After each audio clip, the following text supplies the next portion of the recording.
Selamat pagi, Assalamualaikum warahmatullahi wabarakatuh. Berjumpa kembali dengan Budi Rajo di Padepokan Budi Rajo. Kita selalu mulai dengan ngopi dulu. Bismillah.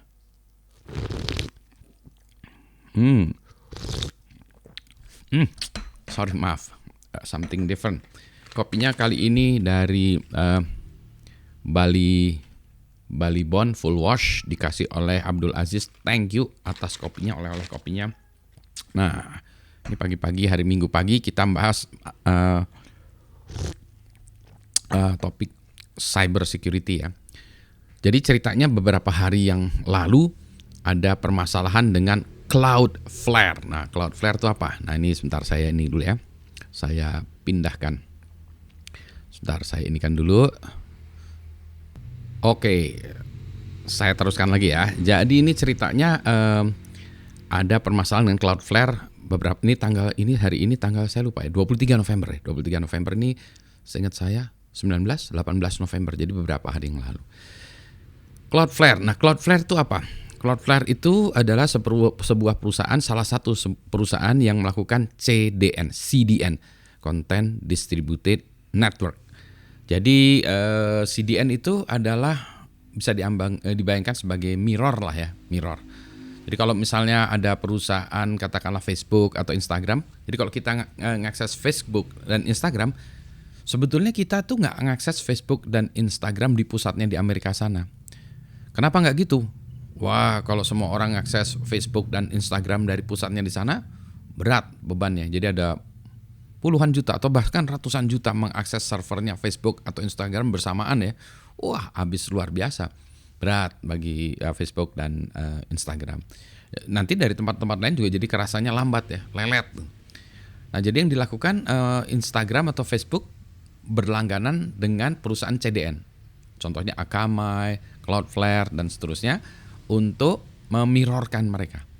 Jadi kalau kita ngakses Instagram misalnya, yang kita akses itu sebenarnya bukan Instagram di Amerika, tapi Instagram CDN yang ada di mungkin Singapura, mungkin Jakarta. Jadi aksesnya tuh cepat deh, selalu cepat. Jadi kita akses ke situ. Nah, menariknya lagi kalau kita update sesuatu tuh juga sebetulnya update-nya langsung propagate ke belakangnya dengan cepat ya. Jadi mereka ini adalah perusahaan infrastruktur ya yang melakukan mirror, melakukan macam-macam. Nah, salah satunya lagi berarti mereka harus bisa punya kemampuan networking yang luar biasa. Jadi kemampuan infrastruktur yang luar biasa. Makanya kalau saya senangnya itu mereka punya firewall, punya jaringan yang luar biasa ya, redundannya luar biasa. Ini domain saya juga ya, yang budiraharjo.id itu sebetulnya saya taruh DNS-nya itu di Cloudflare. Sehingga kalau di-attack secara DNS itu yang di-attack Cloudflare. Kalau saya taruh di rumah saya atau di provider saya, kasihan. Hitnya banyak ya, nge-tag banyak. Kalau ditaruh di Cloudflare, mereka tahan bantingan ya, dalam hal itu ya. Kami juga sama. Oh, yang menariknya lagi Cloudflare itu kalau untuk personal ada layanan yang gratisan kayak tadi ya, DNS-nya. Nah, jadi kalau kita punya layanan yang gede, taruhnya di belakang Cloudflare gitu ya. Jadi layanan itu orang ngehit Cloudflare baru neruskan ke kita. Jadi kita ya kayak di mirror oleh mereka ya. Asik kan ya. Nah, sayangnya Cloudflare ini kalau di Indonesia ini mereka tidak punya PT di Indonesia, sehingga Komdigi memberikan peringatan ke mereka, kalian harus daftar sebagai PSE di Indonesia. Itu masalah non teknis ya, administratif. Mereka tinggal perlu daftar aja. Tinggalnya ini kadang-kadang daftarnya itu nggak gampang. Di Indonesia kan peraturannya susah ya, sehingga bukannya masalahnya, kalau dugaan saya ini ya, bukannya Cloudflare nggak mau, tapi proses daftarnya susah. Nanti ada persyaratannya, harus ada PT, SIUP, NPWP dan seterusnya, yang mana mungkin mereka nggak punya karena mereka bukan perusahaan Indonesia, perusahaan asing. Jadi kalau itu apakah mereka harus buat perusahaan Indonesia?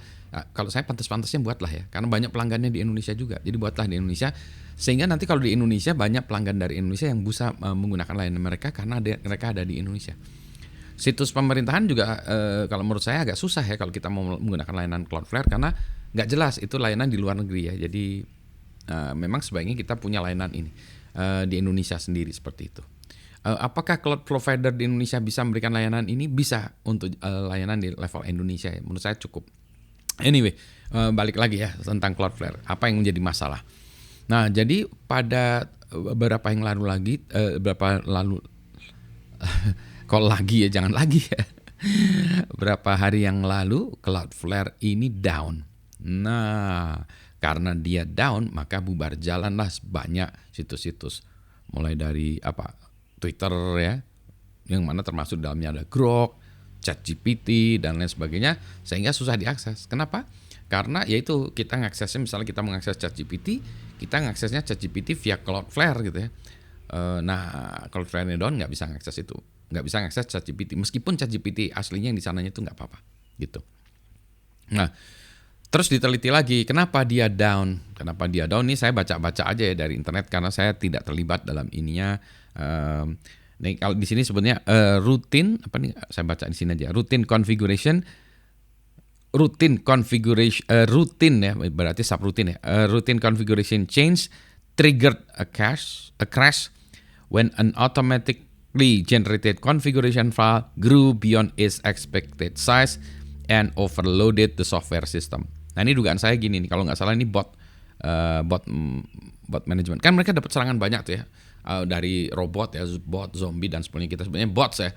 Kemungkinan mereka punya file yang untuk melakukan konfigurasi di firewall atau IDS atau apapun ya, yang mana file konfigurasinya ini di-generate secara otomatis. Secara berkala di-generate. Oh, ini ada data bot baru, generate filenya, konfigurasinya, sehingga dia bisa mengidentifikasi, oh kalau serangan dari IP ini bentuknya kayak gini tuh bot.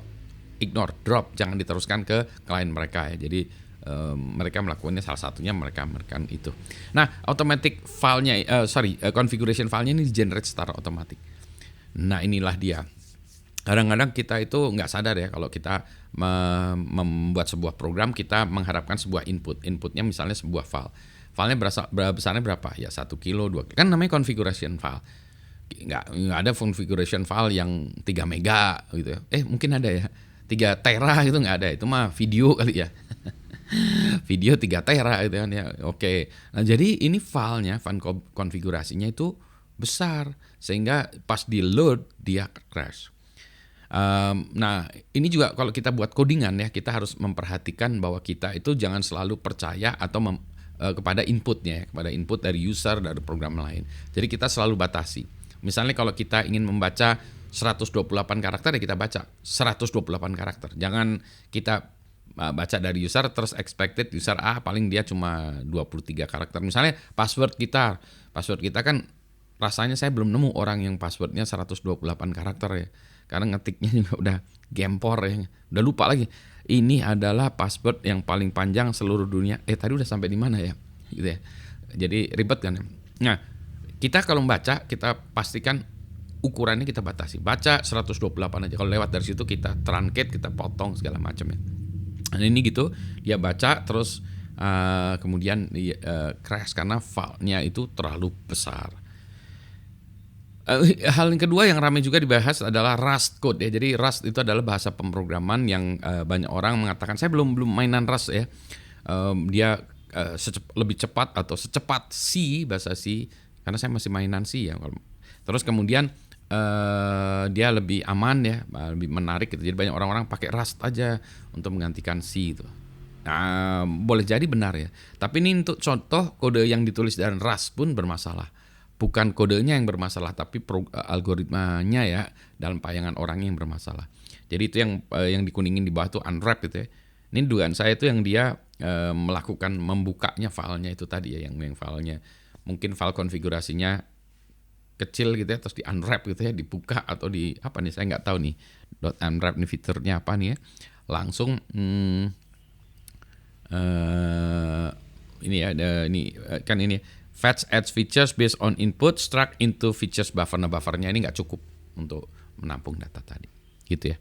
Jadi itulah yang menyebabkan dia crash. Nah, poin berikutnya lagi, tadinya si Cloudflare merasa dia tuh di attack, tapi setelah dia teliti, kita bukan di attack nih, kita sebetulnya ada kode yang nggak beres ya, karena dia codingnya pakai versioning, dia rollback ya, mundur, jadi cepat balik lagi. Nah, itulah dia pengalaman berikutnya adalah emang kalau membuat kode sekarang tuh bagusan pakai versioning ya, pakai versi. Sehingga kalau kita punya kegagalan, kita bisa mundur ke versi sebelumnya, working version sebelumnya, mundur lah gitu ya. Baru nanti ya kita lihat ya ini permasalahannya apa. Begitu ya. Sebentar, saya ini dulu matikan dulu ya overlay. Ininya sebentar, saya stop dulu sebentar. Oke, dilanjutkan lagi ya. Jadi ceritanya gitu. Cerita tentang pagi-pagi ini tentang cyber security. Waduh, kopi saya udah dingin ya. Belum dingin. Nah, yang penting sehat semuanya ya. Mudah-mudahan tidak terjadi kasus-kasus kata orang-orang, tapi kasus kayak gini tuh berkala sih ya. Jadi nanti ada lagi. Dan lucunya sebagian besarnya saya nggak tahu berapa besar traffic ya, bergantung pada Cloudflare. Mungkin 30% ya. Sehingga pas itu down, luar biasa ya. Katanya, yang saya nggak ingat lagi nih, sebelumnya seminggu, 2 minggu sebelumnya itu AWS ya, AWS juga mengalami masalah yang sama, mengalami masalah juga, bukan yang sama ya, mengalami masalah juga ya, masalah juga. Nah itu juga ya. Jadi ini susahnya ya kalau kita bergantung pada infrastruktur orang lain, tapi kita sendiri kalau buat infrastruktur gitu nggak sanggup ya. Jadi ini memang begitulah ya. Gitu ya. Yang penting sehat semuanya. Selamat pagi. Assalamualaikum warahmatullahi wabarakatuh.